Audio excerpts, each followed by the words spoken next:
The arrogant demand.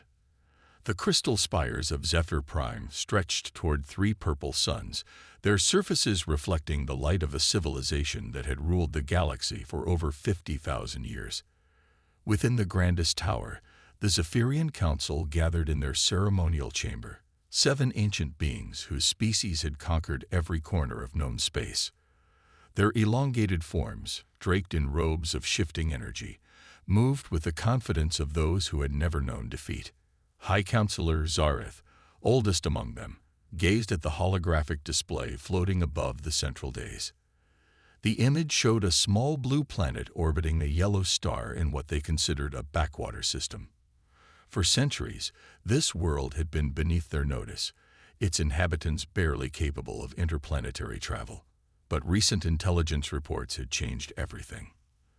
The creatures call themselves humans, announced Intelligence Overseer Kilos, her voice carrying the musical tones typical of her species. In just 5 decades, they have developed faster-than-light travel, energy weapons, and what appears to be planetary defense systems. Their expansion rate exceeds anything we have previously recorded. War Commander Vexthul, his scurred carapace a testament to countless battles, leaned forward with interest.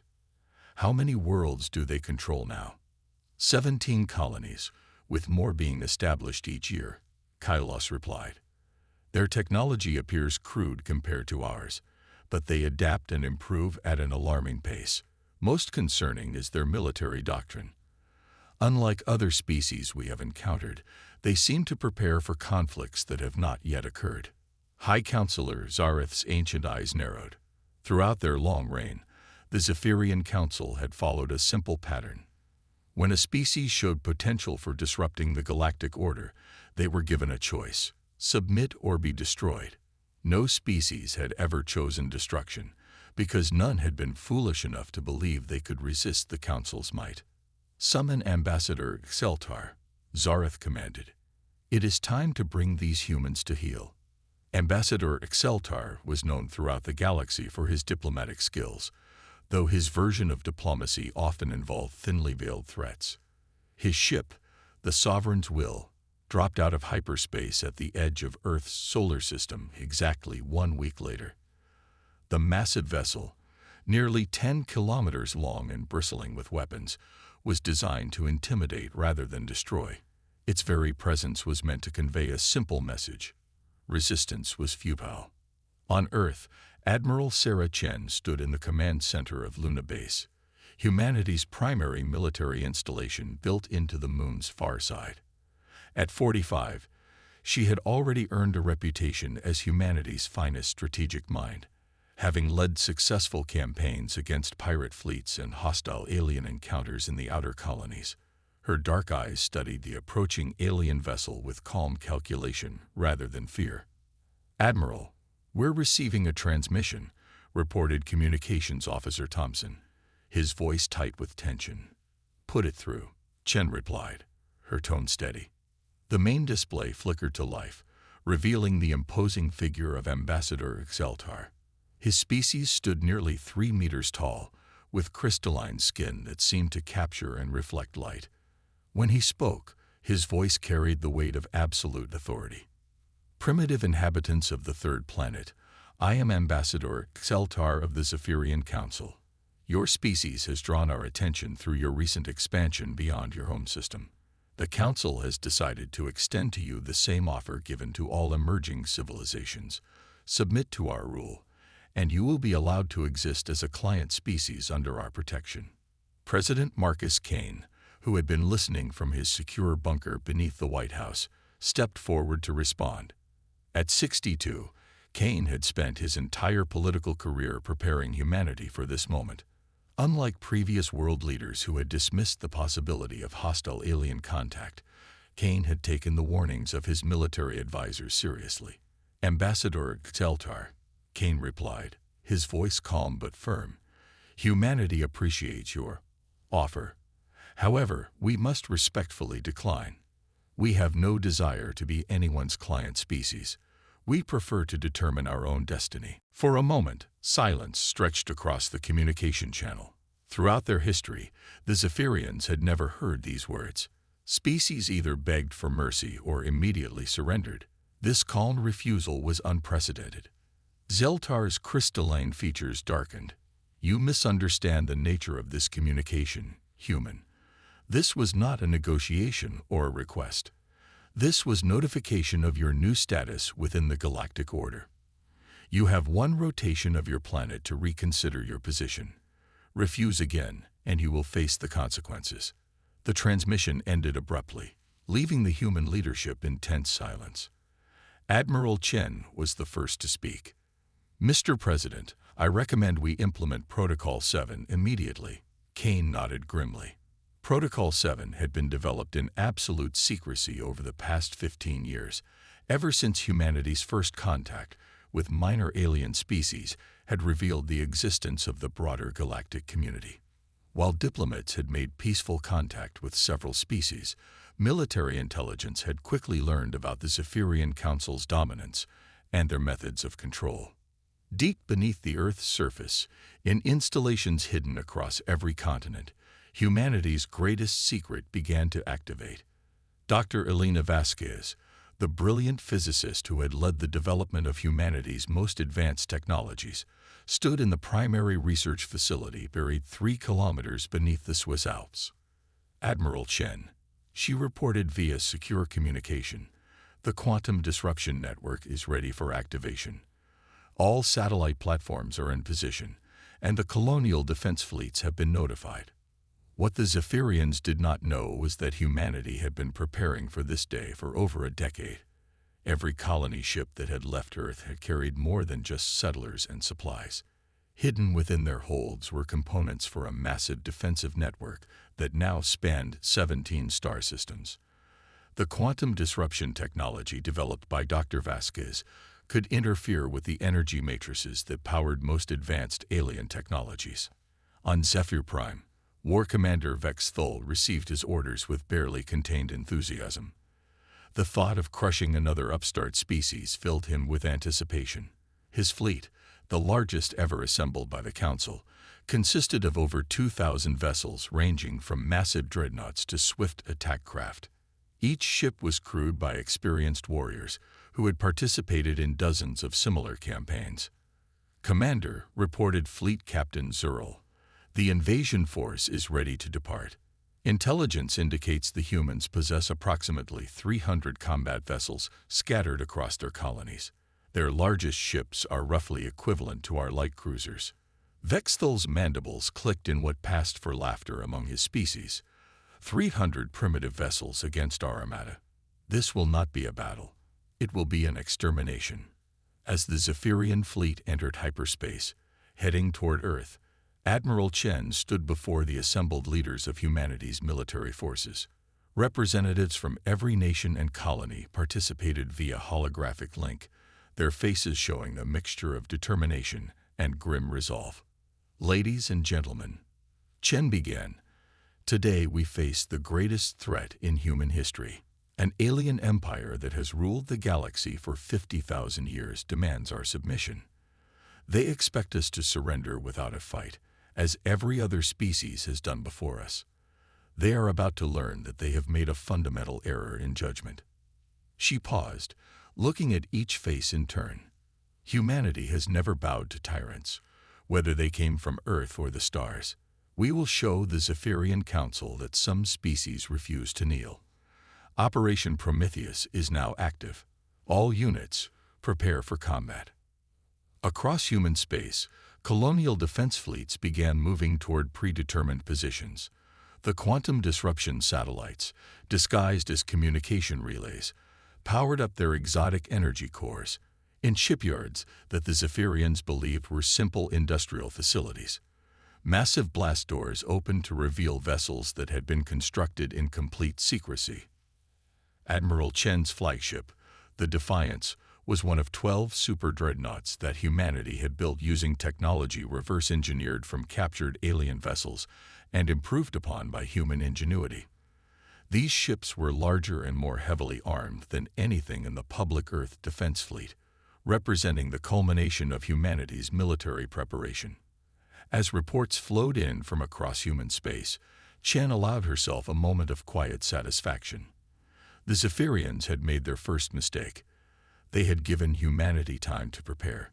Their second mistake had been assuming that humans would react like every other species they had encountered. War Commander Vexthal was about to discover that humanity had spent 15 years preparing for this exact scenario. The galaxy's greatest empire was about to collide with a species that had turned the art of warfare into a science, and that science was about to be put to its ultimate test. The unexpected retaliation. The Zephyrian armada dropped out of hyperspace at the edge of Earth's solar system in perfect formation, a display of military precision that had intimidated countless species across the galaxy. War Commander Vexthal stood on the bridge of his flagship, the Galactic Sovereign, gazing at the blue marble that hung in the void ahead. To him, it looked like every other world his forces had conquered, small, defenseless, and soon to be under Zephyrian control. Commander, reported sensor operator Fexil, we are detecting approximately 400 human vessels in various defensive positions throughout the system. They appear to be concentrated around their home world and the larger moon. Vexthal's mandibles clicked dismissively. 400 against 2,000. These humans lack even basic mathematical comprehension. Begin the assault. Target their orbital installations first, then move to planetary bombardment positions. What Vexthal could not see were the quantum disruption satellites that Dr. Vasquez had positioned throughout the solar system over the past 5 years. Disguised as simple communication relays and mining platforms, they were invisible to Zephyrian sensors. As the alien fleet advanced, these hidden weapons powered up their exotic cores. Admiral Chen watched the approaching armada from the bridge of the Defiance, her expression calm despite the overwhelming odds. Around her, the ship's crew worked with quiet efficiency, their years of training evident in every movement. The quantum disruption network showed green across all stations on her tactical display. Admiral, reported her tactical officer, the enemy fleet is moving into position. They're splitting into 3 attack groups, just as our simulations predicted. Dr. Vasquez. Chen spoke into her communicator. Initiate Phase 1. 3 kilometers beneath the Swiss Alps, Dr. Vasquez's fingers flew across her control console. Phase 1 initiated. Admiral. Quantum disruption field activating in 3, 2, 1. Now. The effect was immediate and devastating. Across the Zephyrian fleet, energy readings fluctuated wildly as the quantum fields that powered their ship's systems began to destabilize. Weapons systems failed, shields flickered, and propulsion units stuttered. The mighty Armada, moments before moving with predatory grace, suddenly found itself struggling to maintain basic functionality. What is happening? Vexthal roared as his flagship shuddered around him. Engineering, report. Chief Engineer Moltak's voice crackled over the communication system. Commander, our energy matrix is being disrupted by some form of quantum interference. It appears to be coming from multiple sources throughout the system. I have never seen technology like this.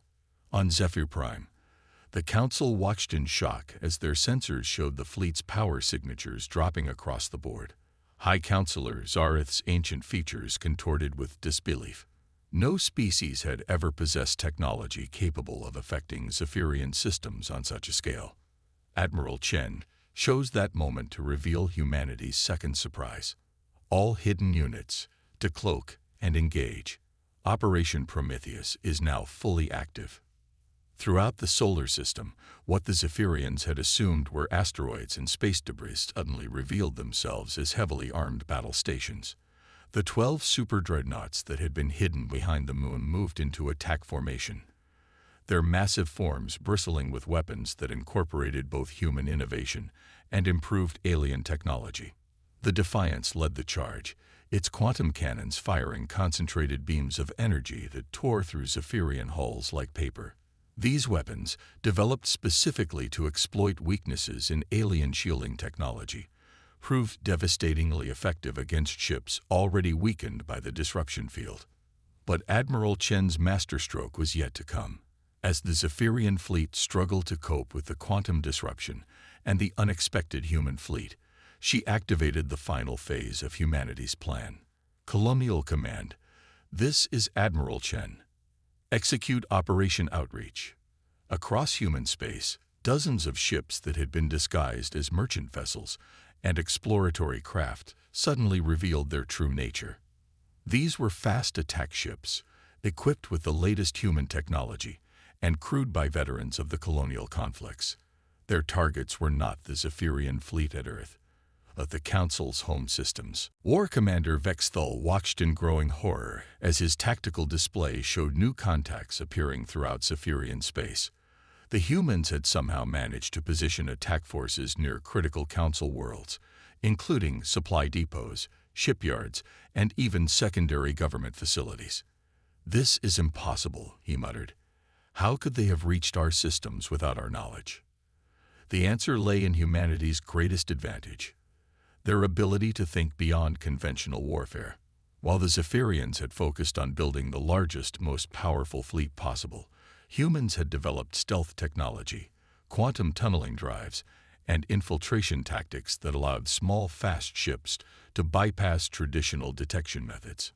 Captain Maria Santos commanded one of these infiltration units, the Ghost of Midway, as it approached a major Zephyrian shipyard in the Altair system. Her crew of 25 had spent 6 months reaching this position, using a combination of stolen alien technology and human ingenuity to remain undetected. "Captain," reported her weapons officer, "we have clear shots at their primary construction facilities. The quantum torpedoes are armed and ready." "Fire," Santos commanded. The quantum torpedoes, another of Dr. Vasquez's innovations, didn't simply explode. They created small tears in spacetime that collapsed inward, taking surrounding matter with them. The Zephyrian shipyard, which had been producing vessels for over 1,000 years, vanished in a cascade of twisted space and light. Similar attacks occurred simultaneously across dozens of Zephyrian systems. Humanity's infiltration fleets, numbering only in the hundreds, managed to cripple infrastructure that had taken millennia to build. The psychological effect was even more devastating than the physical damage. Back at Earth, the tide of battle had turned completely. The quantum disruption field had reduced the Zephyrian fleet's effectiveness by over 60%, while humanity's hidden forces struck with precision and overwhelming firepower. Admiral Chen's tactical display showed enemy vessels either retreating or surrendering across the entire solar system. Vexthul, his flagship crippled and his fleet in ruins, found himself facing a communication request from the human admiral. When he accepted, Chen's image appeared on his screen, her expression professional but implacable. "War Commander Vexthul," she said, "I am Admiral Sarah Chen of the Terran Defense Force. Your fleet is defeated, your infrastructure is under attack, and your government is undoubtedly reconsidering their position. I suggest you contact your superiors and inform them that humanity is prepared to negotiate as equals." The word "equals" struck Vexthul like a physical blow. In 50,000 years of Zephyrian dominance, no species had ever demanded equality. The very concept was alien to their understanding of galactic order. On Zephyr Prime, chaos reigned in the council chambers. Reports flooded in from across their empire. Shipyards destroyed, supply lines cut, and fleet elements scattered or surrendering.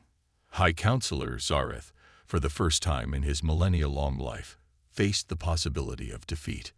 "How is this possible?" demanded Intelligence Overseer Kilos. "Our intelligence indicated they possessed primitive technology and limited military capability." "Our intelligence was wrong," Zareth replied grimly. "These humans have been preparing for this confrontation far longer than we realized. They studied our methods, learned our weaknesses, and developed countermeasures.